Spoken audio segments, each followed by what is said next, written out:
Hello everyone. Today we will discuss who were the participants of civil disobedience movement and how they saw the movement. For them, what the Swaraj mean. Let us start with the first group, the rich peasant community who participated in the movement. With what aim? Being the producer of commercial crop, actually they were the people who hardly hit by the Great Depression. Due to Great Depressions, their income get disappeared. They find it difficult for them to pay the land revenue or lagan to the British rule. So they refuse to pay, or rather say they demanded a reduction in the revenue demand. But on the other side, the government refused to reduce or cancel the lagan or demand of revenue. So there was a mass resentment. That is why they became the enthusiastic supporter of civil disobedience movement. And for them, fight for Swaraj means fight against the high revenue. Now the second group is actually poor peasantry. This poor peasantry, they had two pronged demand: one, lowering in the land revenue, that is lagan, and second, since they were working on the fields of rich peasants or the landlords, so landlord used to charge land rent for them, so they want remission of land rent. Because of Great Depression, even they haven't money to pay both the things. One is the lagan to the British and land rent to the landlords. Here one should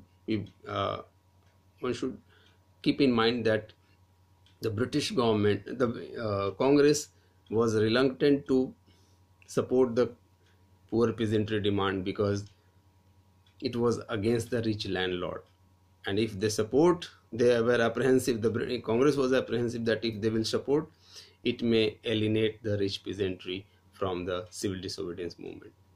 So their demand, lowering the land revenue, and second, remission of land rent.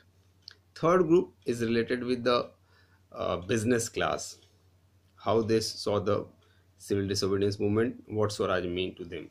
Actually, to expand their power, they want some kind of movement or action against the colonial government discriminative activities, economic activities especially. So they wanted protection from the imports of foreign goods and rupee sterling exchange ratio. So to organize business interests, they formed an organization of IICC in 1920, and in 1927 they formed the FICCI. These industrialists, they attacked the colonial control over the Indian economy. They supported the civil disobedience movement. They provided financial assistance. They refused to buy the all imported goods.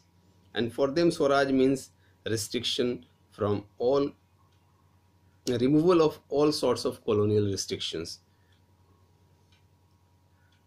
Now the third one, the third group is the workers.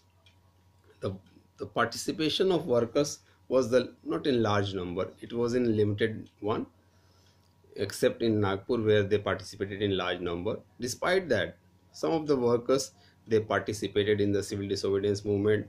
They adopted some of the Gandhian program like boycott of foreign goods, as a since they were having low wages, poor working conditions, so they believe that if they will support civil disobedience movement, these might be redressed.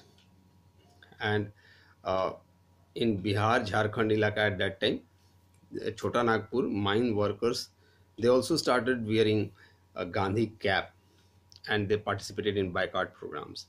The next, here one should also keep in mind that the Congress was reluctant to include the demands of workers in Congress program because they feel that it will, one, it will alienate industrialists, and second, it will divide the anti-imperialist force who are working against the British rule. Now the next group which was a very typical one, the participation of women in civil disobedience movement. Actually, during the Salt March, the women participated at a large scale number. They came out from their homes, they listened to Gandhi. When Gandhi appealed, they participated in the protest march. They manufactured the salt. They involved in salt satyagraha. They picketed even the shops selling liquor and foreign goods. Moved by Gandhi's call, they also began to see the service to the nation as a sacred duty of women. Even in urban area, the high class women, and in rural area, people from women from rich peasant, they participated. But one should always keep in mind these large scale participation did not change their status in reality. Thank you.